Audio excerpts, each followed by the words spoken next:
본 팟캐스트는 지극히 개인적인 의견도 있습니다. 걸러서 들으세요.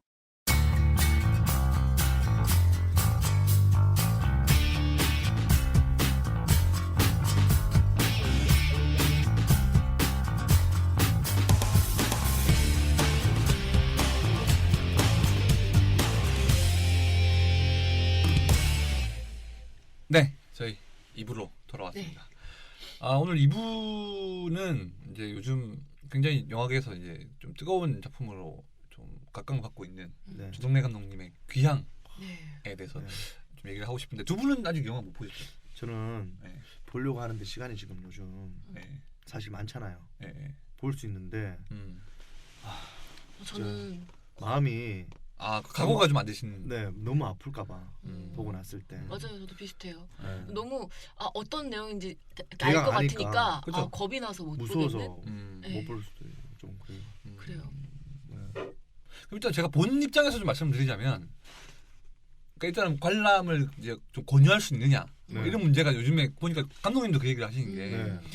저한테 주변 지인분들이 그런 얘기를 하신다. 이 영화를 과연 볼 수 있을까 제가 네. 좀 편안하게 뭐 볼 영화는 아니겠지만 네. 네. 과연 감정적인 기복 없이 네. 좀 이렇게 관람을 할 수 있을 것인가 말씀을 하시는데 근데 전반적으로 그러니까 이 영화의 큰 틀 두 개는 네. 이 뭔가 일본군의 잔인한 만행도 있겠지만 네. 그 만행을 나중에 현대로 와서 시킨 굿이라고 하잖아요. 네? 그 굿, 시킨 굿. 그러니까 네. 뭔가 영혼을 좀 네. 달래고 위로하는 네. 위령제를 또 여는 그런 장면이 있는데 거기서 뭔가 좀 승화를 시키는 게 있어요. 예술적으로. 그러니까 소리나 무용이나 이런 걸 통해서 이제 승화시키는 부분이 있기 때문에 그러니까 막 한 시간이나 두 시간 내내 그렇게 막 참혹한 장면만이 나오는 게 아니라 그 중간중간에 좀 힘들다 싶으면은 약간 현재로 돌아와서 좀 조용한 분위기로 또 이완을 시켜주는 부분이 있거든요. 그래서 그렇다고 해서 뭐 힘든 부분이 없다는 말씀을 드릴 수 없겠지만 그래도 네. 생각하시는 것만큼 뭔가 좀 너무 힘든 영화는 또 말은 아니라는 거. 그러니까 음. 웬만하면 감독님이 말씀하시는 게 좀 일단은 봐주시고 힘들다 안 힘들다 좀 결정을 해서 주변에 좀 얘기를 해주시면 좋겠다는 말씀을 좀 네. 하시거든요. 그러니까 두 분도 그러니까 너무 막 부담감이 많으신 건 저 이해하겠지만 저는 일단은 한번 보시면 좋겠다는 생각을 좀 들어요. 대한민국 국민이면 누구나 봐야 된다. 꼭 그 음감까지는 아니지만 음감은 이 영화에 관심이 있고 이 귀향이라는 작품이 어떻게 좀 그 위안부 문제를 다루고 있는 접근하고 있는지에 대한 그리고 좀 미학적으로도 생각보다 저는 뭐 완성도가 약간 뭐 떨어진다는 얘기도 있긴 하지만 그런 부분에 있어서도 좀 보시면서 영화적으로도 좀 성취가 있구나 없구나를 좀 판단을 하셨으면 좋겠다는 좀 바람이 있어요. 일단 영화 소개를 네. 좀 간단하게 좀 드릴게요. 네네. 이 영화 뭐 지금 그 270만 관객을 넘어갔고요. 네. 지금 이제 주말쯤 해서 뭐 300만에 근접할 수도 있다는 그런 생각이 들긴 드는데 이 영화가 이제 1940년대에 그 일본군 위안부로 끌려갔던 강일출 할머니의 실화를 바탕으로 좀 만든 영화인데 이 조정래 감독님이 2002년도에 그 지금 김구라 씨가 자주 가시는 그 경기도 광주의 그 난놈의 집 아시죠? 네네네. 거기 가셔가지고 이제 봉사를 하시다가 그 그림을 보셨대요. 그러니까 이 위안부 할머니들이 그 이제 과거에 뭐 끌려갔던 그런 기억이라든지 아니면 그 이후의 기억 아니면 생각나는 많은 것들을 그림을 남기셨는데 거기 보면 태워지는 처녀들이라는 제목이 그림이 있습니다. 저도. 그 제목이 어떻게 보면 그 엔딩 크레딧에서 보면 맨 마지막에 나와요.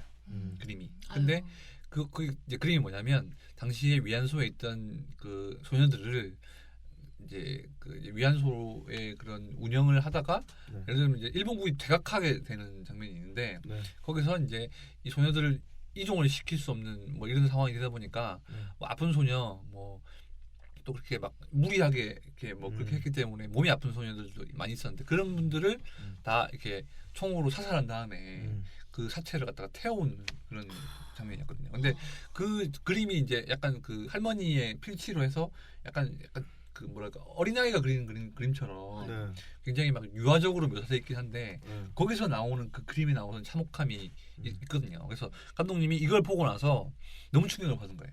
그러니까 뭐 지금 두 분도 지금 그러니까 말씀만 말로만 들으셔도 들었는데도 되게 놀라시잖아요. 네. 네. 근데 감독님은 그걸 그림을 보시고 그 말씀을 듣고 이제 잠을 주무셨대요. 주무셨는데 네. 그 꿈에서 그 그림이 또 나오더래요. 진짜 충격 많이 받았어요. 아니, 충격이 진짜 큰 네. 거였어요. 이분도 이제 영화를 하신 분인데 불구하고 네. 뭐 많은 광경을 보셨을 거 그쵸. 아니에요. 그런데도 그 이미지가 정말 남는 거예요. 네. 그래가지고 꿈을 꾸는데 그 꿈속에서 그 할머니들이 타는 모습이 나오고 그 타는 모습 재 같은 게 하얗게 변하면서 네. 그게 약간 뭐 지금 영화에 보면 나비 형상으로 좀 나와 있는데 이렇게 막 집으로 가는 모습이 좀 그려졌대요. 그래서 그 이미지만을 갖고 2002년부터 2016년까지 14년을 매달려 있었던. 그래서 본인이 뭐 어떤 제가 그랬거든요. 어떤 좀 원동력으로 14년 동안 이렇게 영화에 매달릴 수 있자 했더니 네. 이 그림이 지금 네. 나오고 있네요. 그림이 이제 나오고 있는데 이 그림에 느꼈던 그 감정 그리고 꿈을 꿨던 내가 꿈을 꿨던 그 할머니들의 이야기들이 그냥 오롯이 영화로 좀 구성이 됐다. 뭐 그런 이제 좀 제작 그러니까 그런 원인이 있었다는. 이 감독님의 말씀하셨어요. 네. 필모그래피를 보면 네네. 다큐 영화를 또 많이 하셨더라고요. 그죠. 둘의 소리라는 작품도 하셨고 그 네. 최근에 또 야구 팬들이 좋아하시는 그 파울볼. 파울볼 네. 김성근 감독님의 그런 네. 그 독립 야구단 그 감독끼를 다뤘던 파울볼도 또 연출을 하셨었는데 그거는 이제 다 이제 이 어떻게 보면 이 귀향이라는 영화를 준비하시는 과정에서 중간중간 하시게 됐던. 그러니까 이런 다큐 네. 영화를 제작하시는 분 감독님들 보면은 되게 네. 시선도 되게 객관적인 그쵸. 편들이고 예, 그 사회를 바라보는 되게 신랄한 그런 예, 이 시선이 있잖아요. 예. 그렇기 때문에 귀향에 대한 영화가 잘 만들어졌을 것 같다는 음. 저는 안 봤지만 음. 생각이 들어요.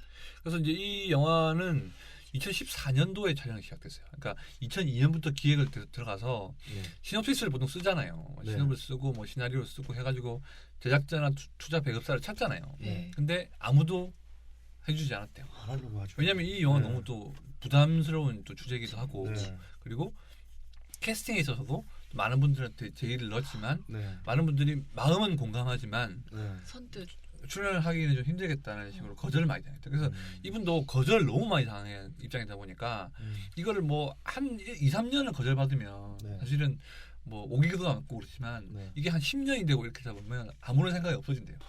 그래서 포기하죠. 포기를 못 하겠고 어. 그래서 그때 생각하는 게 제작 주례였어요. 제작 주례. 그러니까 크라우드 펀딩. 펀딩. 근데 이제 네. 크라우드 펀딩도 처음부터 시작된 건 아니고 음. 처음부터 이제 그런 거 있어요. 그러니까 뭐 스태프들을 꾸려줬을 거 아니에요. 네. 그러면 이제 스태프들 아는 분들한테 돈을 좀 빌려와라.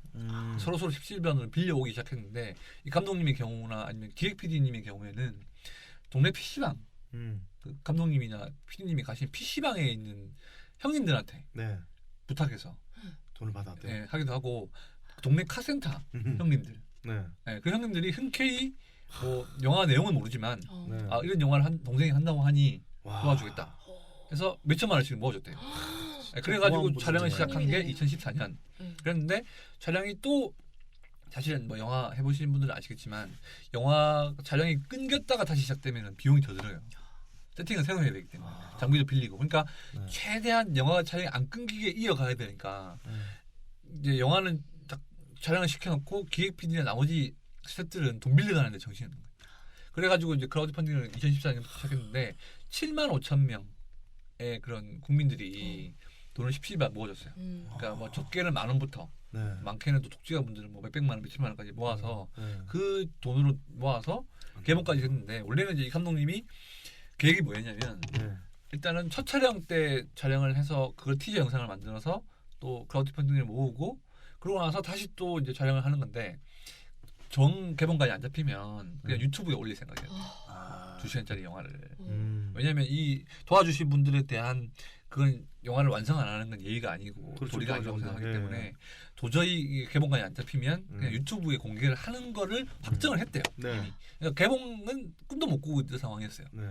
근데 지금 상황은 어떻습니까?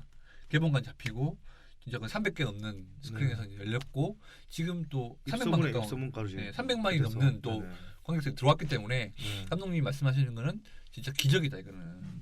영화가 만들어진 것도 기적이고 영화가 걸린 것도 기적이고 손숙 씨가 이제 주인공으로 나오시는데 네. 손숙 씨도 나는 이 영화 내가 볼 줄 몰랐다. 내가 찍긴 찍었지만 이런 얘기를 하실 정도로 네. 그렇게 힘든 제작 과정을 통해서 만들어진 영화가 되겠습니다. 그러면은 네. 간단하게 좀 줄거리를 좀 소개를 해드리면 네. 네. 그 거창이 배경이에요. 경남 거창. 거창이 배경인데 이 주인공이라는 이 정민이라는 소녀가 있습니다. 네. 14세 정도 되는 소녀. 이제 가상의 인물인 거죠. 네.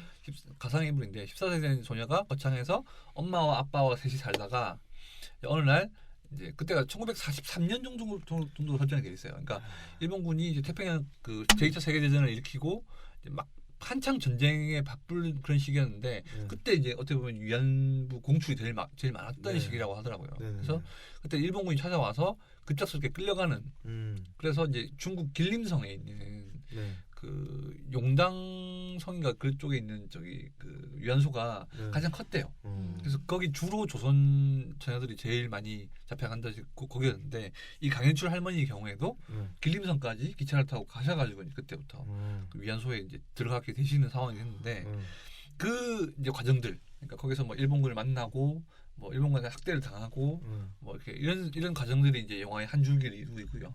반대편에는 할머니가 나오시는데 손수 씨가 나오시거든요. 근데 이 손수 씨가 정미인지는 몰라요. 그러니까 이 소녀가 큰 할머니인지는 모르는데 이 할머니가 굿을 이제 하는 이제 할머니하고 서로 알게 돼요. 무당 할머니하고 서로 친한데 그래서 뭐 그냥 그때 이제 1991년이 배경이거든요. 91년이 배경인데 91년에 무슨 이제 정신대라고 그때 표현했죠. 그렇죠. 정신대를 국가에서 정신대 피해 할머니들의 그런 신청을 받았어요. 그 시기에 그 손수 씨가 연기한 이 할머니가 동사무소를 찾아가서 내가 이제 위안부 출신이라는 걸 밝히면서부터 이제 나오는 그 이야기가 또 있거든요. 굿을 하는 이야기. 그래서 이 두 가지의 이야기가 왔다 갔다 이렇게 하게 돼요. 그래서 뭐 진짜 이렇게 막 아무래도 한쪽 그런 구성에 있어서는 굉장히 좀 참혹하고 왜냐면 당시에 그런 현장의 그런 느낌을 살려야 되기 때문에 그런 부분이 있지만 또 다른 부분에서는 또 이제 굿이라든지 아니면 판소리라든지 아니면 우리나라 전통신앙 그러니까 뭐 위경제 뭐 이런 느낌으로 해서 약간 좀 위로를 하는 그 두 가지의 고발과 위로가 좀 공존하는 그런 구성을 하고 있거든요. 그래서 그러니까 아무래도 이제 보시다가 뭐 한쪽에서 너무 좀 감정적으로 과잉되거나 좀 관객분들이 고통스러워할 정도의 장면이 있으면은 반드시 그 뒤에는 뭔가 풀샷을 자연을 찍는다든가 현대로 돌아와서 조금 풀어주고 좀 고즈넉한 배경에서 할머니가 그냥 풀밭에서 이렇게 집에서 이렇게 풀밭을 바라보시는 씬이라든가 이런 걸 넣어서 약간 좀 움츠러있던 관객들을 약간 이완시켜주는 뭐 그런 좀 구성을 하고 있어요. 그래서 뭐 결말이나 이런 부분은 좀 알려드리면 좀 스포일러가 되니까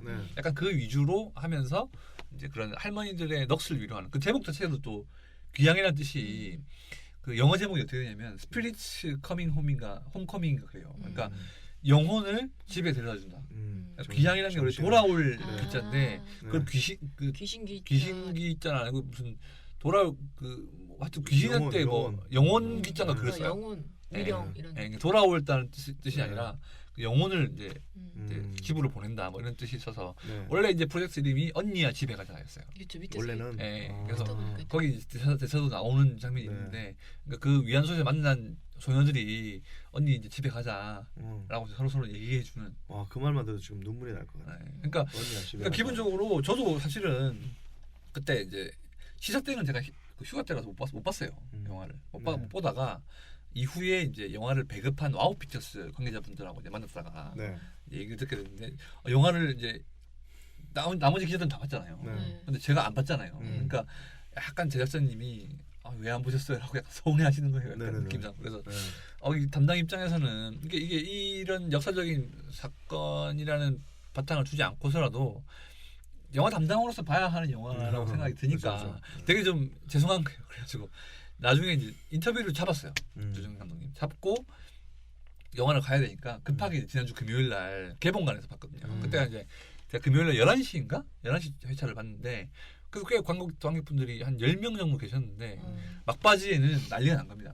거의 그냥 그 이제 이 소녀들이 고통을 당하는 장면이나 아니면 또 구출하는 장면에서 되게 좀 슬픈 장면이 있어요. 그러다 보니까 저도 오랜만에 뭔가 좀 주체할 수 없는 그런 막 애국심도 막 뭐 애국심이라기보다는 그런 느낌이 있어요. 그러니까 이제 뭐 많은 상황을 겪다 보시면 그런 게 있잖아요. 그러니까 내가 슬퍼서 마음이 짠하고 막 슬퍼가지고 나오는 눈물이 있는 반면에 그냥 보자마자 막 터지는 경우가 있잖아요. 그러니까 그게 생각할 겨를도 없이. 근데 저는 그때 그거 님만 그거 다르지 말고 보셨어요? 봤어요. 그 첫 장면에 보면 할머니가 그 할아버지 너무 재밌게 옷을 태울 때 옷을 태워가지고 옷을 태우면서 막 우시는 장면이 있잖아요.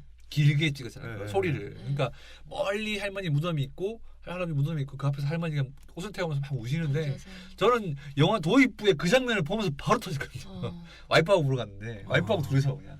그러니까 아무것도 안 했어. 네. 맞아. 영화 시작한 지 3분밖에 안 됐어. 그런데 그냥 그런 느낌인 거예요. 맞아. 그러니까 생각할 겨를이 없어요. 어떻게 보면 그 순간적으로 오는 그 감정적인 부분 때문에 진짜 그래서 제가 오랜만에 진짜 영화를 보면서 이렇게 도저히 안 돼가지고 옆에 이렇게 떠든거려가지고 이렇게 가방에 있는 이렇게 휴지를 찾아가지고 아. 계속 이렇게 눈을 찍었던 그런 기억이 나는데 아무튼 감정적으로 많은 좀 그 휘몰아치는 느낌을 받을 수 있고 네. 그리고 끝나고 나면 진짜 울분도 많이 느껴지는데 그러니까 그 울분이 그런 거죠. 그러니까 지금 우리가 처한 현실과 이 영화가 결코 별개의 얘기가 아니다. 그러니까 결국 뭐 그 영화가 이제 12월 8일인가 처음 시사를 했어요 지난해. 네. 근데 공교롭게도 12월 28일 날 한일협정이 타결됐거든요. 그러니까 아베 그 총리가 네. 사과를 했는데 이게 과연 이제 위안부 할머니들의 의견을 반영한 것인가, 아니면 소녀상 철거 문제 이런 것까지 다 엮여지면서, 그러니까 감독님은 그냥 14년 동안 만들어왔던 영화인 거예요. 그리고 겨우겨우 이제 일정이 돼가지고 원래는 작년에 이제 건국 70주년 네. 종엽 씨도 역사 속 그날이라는 코너를 만드셨지만 그렇죠. 그날 8월 15일 날 원래 개봉이 목적이었대요. 그랬는데 그게 이제 돈이 끝까지 좀 안 모여서 네. 조금 더 미뤄지게 됐는데 여기서 이 한일 관계 문제가 터져버린 거죠.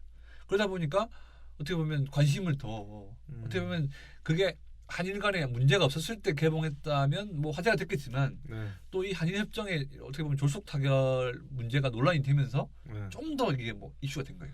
그러니까 거기서 이제 울분이 있는 분들이 네. 그 영화를 보고 나오면 좀 뭔가 개운해지고 이런 느낌이 있어야 되는데 음. 나오고 나면 또 이 할머니들이 좀 고통스러워할 거라 생각하니까 그렇죠. 맞아요. 더 마음이 무거워지는 부분이 있고. 그래서 사실 네네. 3월 8일 날 네네. 또 기사가 하나 있습니다. 그렇죠. 예, 뭐 찾아오신 게 있더라고요. 예, 이용수 할머니께서 네네. 네, 그 했던 내용인데 기사가 있길래 제가 하나 좀 찾아와-봤는데 잠깐 읽어드리겠습니다. 네네. 위안부 피해자에서 음. 위안부 활동가로 거듭난 할머니들이 세계 여성의 날을 맞이해서 그렇죠. 미국 뉴욕과 네. 워싱턴 D.C.에서 네. 한일 위안부 협의 무효를 주장하면서 음. 활동을 전개했던 거에 관심을 갖게 됐습니다. 음. 여기서 또 이용수 할머니가 네네. 올해 88입니다. 거의 90 다 되신 분들이 네, 많죠. 뉴욕 시청과 네. 유엔 본부에서 열린 회견에서 위안부 할머니들의 마음을 담지 못한 합의는 무효라고 선언을 딱 했습니다. 그리고 자기는 역사의 산 증인인 이용수다라고 자신을 소개했고 위안부 피해자들에게 일본 정부는 공식적으로나마 진심 어린 사과와 함께 분명히 해결할 수 있는 것들 그런 것들을 네네. 꼭 해주길 바란다면서 이렇게 얘기를 나눴습니다. 네, 이런 얘기를 딱 들었을 때 네. 그 귀향이라는 오늘 주제랑 네네. 사실 뉴스에서 들었어요 제가. 근데 딱 뭔가 울림이 있는 거예요. 보지는 못했지만 아마 보시고 이거 기사를 봤다면 더 큰 울림이 있으실 더 울림이 수 있었을 건데 네. 그는 그냥 그런 내용이란 것만 알고 네. 있는데도 네. 이런 내용이 나오니까 음. 짜증이 확 나는 거예요. 음. 네, 그래서 지금 어떻게 해결이 될지가 참 저는 네, 초미의 관심사입니다. 일단 아마 그 많은 뭐 매체들이 분석을 하고 있겠지만 이 귀향이라는 영화의 흥행 돌풍의 이유에 대해서 네, 많이 물어보시는데 그런 게 있어요. 그러니까 이런 정부의 약간 그 완벽하지 못한 그 피해자의 그런 의사를 담아내지 못한 합의에 대한 그런 국민적인 관람을 통한 저항 행위일 것 같다 하는 추측이 좀 있고 그다음에 또 좀 그런 좀 전반적으로 이 정부의 합의를 국민들이 완벽하게 받아들이지 못하고 있는 게 아니냐는 좀 그런 분석들이 좀 있어요. 그래서 영화 관련돼서 다양한 분석들이 있는데 그런 부분을 좀 나눠서 이제 영화 좀 주요 그런 포인트와 좀 설명을 드리자면 일단 이 영화는 출연 배우들 분들이 홍보를 나서지 않습니다. 네. 감독님이 인터뷰를 다 하고 계세요. 예. 그런 이유는 뭐냐면 이 네. 주연을 맡았던 강하나 씨라든지 이런 분들이 다 제일교포 분들. 실질적으로 또 일본어 대사를 하는 장면이 있습니다. 왜냐하면 43년에는 그 일본어 교육이 많이 됐기 때문에 그렇죠. 네. 그 한국 소녀들도 일본어를 곧잘 쓰는 그런 네. 설정이더라고요. 네. 그런 것도 있고 그리고 중요한 거는 일본 배우는 한 명도 없어요.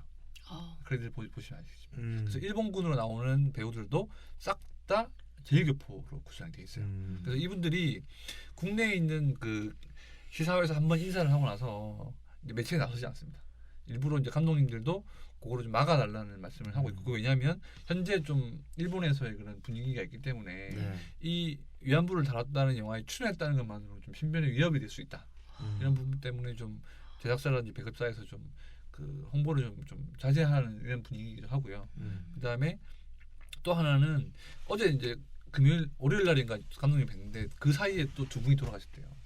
그래가지고 예, 두 분이 돌아가셔가지고 네. 두 분이 상중인 상황이라서 참 저희도 이렇게 인터뷰하는 와중에 분위기가 무거웠거든요. 네. 그러다 보니까 그러니까 이 조성래 감독의 고개는 갈수록 내려가는 거예요. 어떻게 보면 이 영화를 조금이라도 한 명이라도 더 많이 보고 싶다는 바람을 남기시면서 이제 아까 뭐 태영 씨도 말씀하셨는데 20만 명이 총 그때 당시에 끌려갔다고 하더라고요. 그래서 뭐 네. 200명 남짓의 이제 소녀들이 돌아왔는데 네. 그 20만 명이 가서 피해를 당하셨기 때문에 20만 번을 틀고 싶다.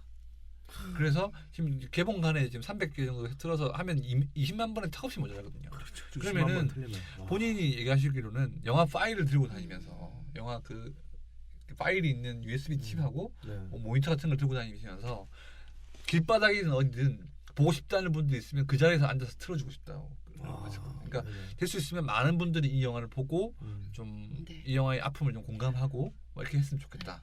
하는 좀 꼭 그런 봐야겠네요. 네. 오늘 네. 예 끝나자마자 네. 오늘 밤에 가서 꼭 봐야 되겠습니다. 네. 오늘 밤에 왕배는 안 오시고 왕배 갔다가 갔다가 그럼 혼자라도 보러 가야 되겠네. 아마 왕배는 가시고 나면 저하고 이제 그 뭔가 술자리에서 얘기할 수 있는 부분이 더 많을 수도 있을 것 같아요. 네. 보고 오겠습니다. 그리고 이제 또 좀 얘기를 해드리자면 아마 많은 분들이 궁금해하시는 게 이 묘사가 어느 정도까지일까 약간 좀 이렇게 생각하시는 분들이 있는데 제가 뭐 좀 스포일러가 안 되는 부분에서 말씀을 드리자면 일단은 직접적인 묘사는 그렇게 많지는 않아요. 없죠. 네. 네, 없다고 들었는데. 잔인한 장면 역시도 음. 태워진 처녀들이 모티브이기 때문에 태워지는 처녀들은 나옵니다. 음. 그 부분이 좀 약간 좀 힘든 장면이기도 하고요. 네.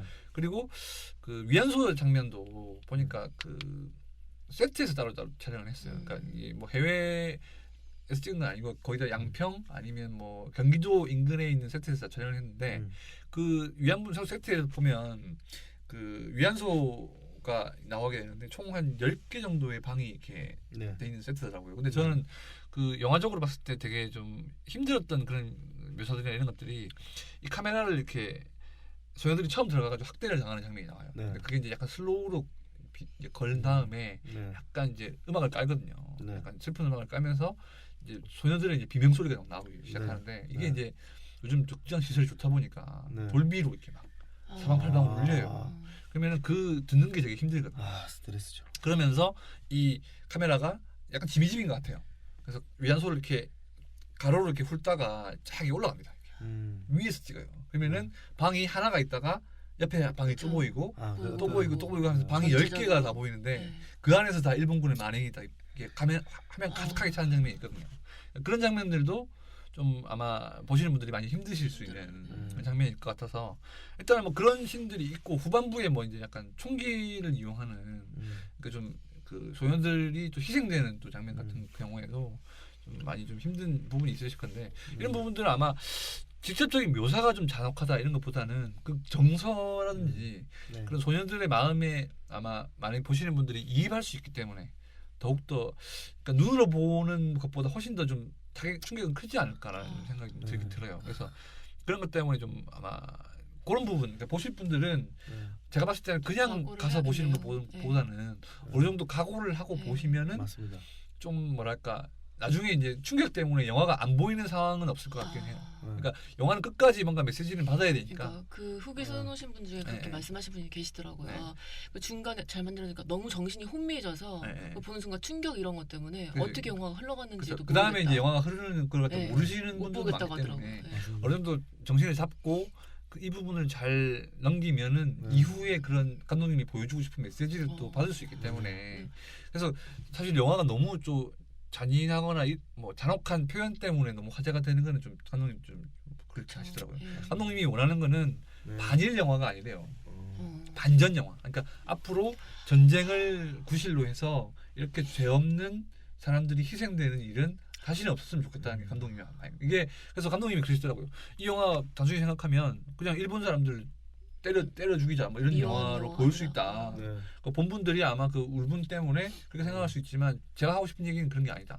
이게 우리의 어쩔 수 없는 역사였고 우리는 이걸 딛고 가야 되는데 앞으로 그런 게 없도록 하자는 좀 교훈을 남기고 싶다는 얘기를 많이 하셨거든요. 그런 부분들이 좀 그런 거. 뒷얘기 딱 듣고 나서 그러니까 충격만 받을 일이 아니에요. 보는 시각이 좀 바뀌겠네요. 그러니까 이 영화를 보고 진짜 열받아서 진짜 복수해야지 이런 마음을 품고자 하는 게 이 영화의 목적은 아니라는 거예요. 아니란 거를 꼭 명심해 이걸 줬으면 보고 좋겠네요. 이걸 뛰어넘을 수 있는. 그러니까 저는 그런 생각했거든요. 우리가 좀 더 옛날에 좀 더 똘똘 뭉쳐서 강한 나라가 됐다면 맞아요. 이런 소름을 당하지 않았을 텐데 네. 지금도 약간 상황은 다른 건 아니라고 생각하거든요. 늘 그렇죠, 뭐 지금. 그래서 네. 쉽게 다른 나라에서 유린당하지 않도록 네. 우리가 평소에 힘을 기르고 좀 뭔가 좀 이렇게 하나의 나라로서 좀 뭔가 좀 주체적으로 쓸 수 있는 그런 좀 작지만 강한 나라가 됐으면 좋겠다. 네. 좀 이렇게 또 용서할 수 있고 네. 좀 그렇게 할 수 있는 좀 넓은 품이 넓은 나라가 됐으면 좋겠다는 생각이 들면서 그런 안타까움 때문에 좀 많이 좀 마음이 아팠던 그런 기억이 있는데 아무튼 그런 메시지를 그 충격적인 화면 때문에 놓치면 안 된다는 게 약간 저의 당부인 것 같고 아마 보시는 분들도 너무 진짜 화난다 이런 감정보다는 화도 나지만 우리가 현실과 또 맞닿아 있는 영화다 보니까 지금 만약 이 상황에서 우리가 이 위안부 문제에 대해서 어떻게 생각하고 행동해야 될 것인가 대한 것도 한번 생각을 해보신다면 훨씬 더 가치 있는 좀 영화 관람이 될 부분이 있는 것 같습니다. 그리고 이제 이 영화에 관련해서 또 이제 좀 이렇게 나오는 얘기가 뭐냐면 팝콘 논란이라는 게 있어요. 이게 무슨 얘기냐면 아마 찾아보신 분도 있겠지만 이 영화가 워낙 또 이렇게 힘든 영화고 좀 이렇게 경건한 분위기에 하다 보니까 관람 태도에 대한 그렇죠. 지적들이 있었거든요. 누리꾼들이 이런 얘기를 했어요. 그러니까 아니 귀향을 보러 갔는데 어떤 분이 옆에서 팝콘을 먹고 있더라.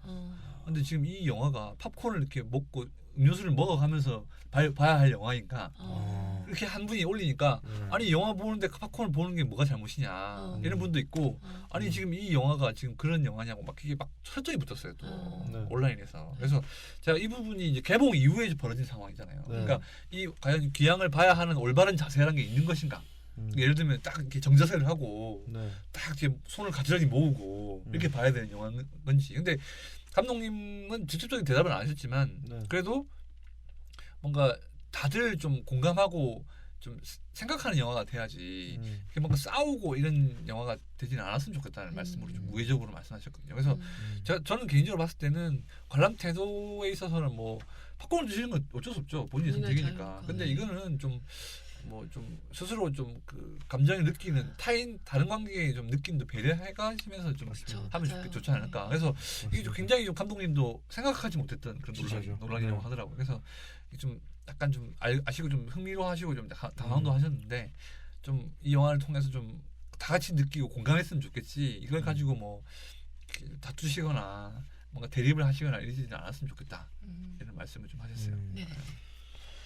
또 월요일 날 감독님 인터뷰를 하고 오셔서 그런지 더 아마 이제 이거 이제 오늘 제가 또 마침 이 인터뷰를 또 쓰기로 했거든요. 그러니까 아마 뭐 제 미미한 인터뷰지만 아무튼 또 제 기사를 통해서 조정래 감독님의 이런 말씀이라든가 이런 거는 좀 더 전해질 수 있지 않을까. 아마 그 3월 10일 아마 인터넷으로는 오늘 이제 3월 9일 날 저녁에 뜰 것 같고요. 3월 10일자 스포츠 교양.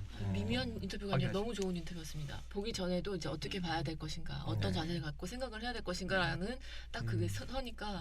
저는 사실 오늘 좋은 게 사실 이렇게 좀 영화에 어떤 의미가 담겨 있는 영화는 그냥 아무 생각 없이 가서 보는 것보다는 좀 찾아보고 역사적 배경도 좀 있고 그리고 어떤 식의 그 감독님이 어떤 생각으로 만들었는지도 좀 알고 그러고 나서 보려고 딱 마음을 먹고 있었거든요. 제가 다시 한 번 더 강조해드리는 부분이지만 이 묘사의 강도라든지 참혹한 그런 감정적인 부분에 너무 휩쓸리시면 안 된다는 말씀을 드리고 싶습니다. 잘 알겠습니다. 그런 시각으로 한번 그래서 이후에 이 감독님이 하고자 하는 메시지를 놓치면 안 된다. 결국에는 뭔가 위로거든요. 위안이고 힐링이고 우리도 종엽 씨 잘 아시는 힐링 콘서트의 것처럼 힐링이 치유가 목적이기 때문에 힐링을 받고 나오셔야지 분노만 갖고 나오시면 안 된다는 생각이 들어요. 네, 맞습니다. 알겠습니다. 이렇게 하나의 영화를 자세하게 이야기하니까 더 이렇게 보는 할 얘기도 많고 아마 이제 아마 기회가 돼서 보시고 나면 또 저희 셋이서 또 얘기할 수 있는 부분이 더 많아질 수 있는 부분도 있는 것 같고. 그래서 개인적으로는 두 분의 그리고 아무래도 이제 대중문화 팟캐스트를 또 진행하고 계시기 때문에 네. 한 번씩 봐주시면 어떨까? 아 봐야죠. 바람이 좀. 네, 꼭 보겠습니다. 그리고 뭐 애국심 이런 건 아니고요. 네, 저희가 이제 하는 일이 그거니까. 그렇죠. 네. 꼭 봐야 되겠다는 생각이 들고 네. 또 너무 뭐 늘 요즘 현대인들이 재미만 추구하고 좀 자극적인 거 추구하고 뭐 그런 그렇죠. 식의 네. 어떤 영화를 봤다면 맞아요. 이렇게 어떤 의미가 있는 영화도 한 음. 번쯤 봐야 된다는 생각이 들게 되네요. 네. 네. 두 분 원하시면 오늘 야수다 있으시다고. 갑자기 그 뒤에 야수다리. 정엽 씨는 뭐 어떻게 저는 표를 끊으실 거면 제가 끊어드리고. 끊어줄 수 있습니까? 네. 네, 저 언제 제가 모바일 매매해가지고 언제 보실 건데요? 몇 시에 볼까요? 박 기자님이 끊어드려야 또. 아유. 아니 뭐 몇시 보고 싶은 거 그 모바일로 보면 그 있잖아요. 네, 영화관 네. 사이트에 가면. 그 얘기하겠습니다. 끝나고. 끝나고. 네. 네. 끝나고 저도 얘기. 아무튼 뭐 그 이 영화는 좀 개봉 초기이기도 하고 음, 더 많은 나올 수 있는 얘기가 있기 때문에 네. 아마 또 많은 분들이 보시고 또 저희 방송 들으시거나 아니면 또 저희도 이제 또 못 본 분도 계시니까 네. 네. 보고 나서 또 얘기할 수 있는 부분이 또 있으면은 네. 추가적으로 또 이후에 다루는 걸로 하겠습니다. 오늘 또 촬영 있으시고 또 이따가 저녁에 뵐 거니까 네네. 네. 좀 더 또 깊이 있는 얘기는 그때 또 할 수 있습니다. 3부에서. 3부에서 저희끼리 네. 네. 저희끼리. 녹음은 안 합니다. 네. 네, 그렇게 좀 들려드리는 걸 하겠습니다. 그럼 뭐 마무리 할까요? 네. 네. 오늘 뭐 사실은 뭐 저희가 영화를 보고 와서 얘기를 나눴으면 더 좋았을 건데 아니 또 안 보신 분들한테 네. 네. 그럼요. 안 보신 분들 더 많기 때문에 네. 오히려 이 방송이 그리고 또 보는 사람끼리 얘기하면 또 공감 그렇죠, 못하는 그렇죠. 부분이 공감 못할 수 있는데 저희가 네. 이태영 씨랑 저랑 안 보고 왔잖아요. 네. 그런데도 우리 하 기자님이 하시는 얘기만 듣고도 네. 와, 꼭 봐야 되고 어떤 시각으로 보면 더 재밌겠다는 생각을 하게 됐습니다. 네. 네. 이렇게 해서 오늘 네. 바카스타 116회 마무리를 하고요. 저희는 다음 주에 저희 중국 추장 얘기도 아, 재밌는 은경 선배와의 그런 만남. 은경 그런 선배 후기. 의 음성도 좀 따오시고. 아 따올까요? 네. 기다리시는 팬들 2부 시작하고 처음 웃네요. 네, 다음 주에 뵙도록 하겠습니다. 안녕히 계세요. 안녕히 계십시오.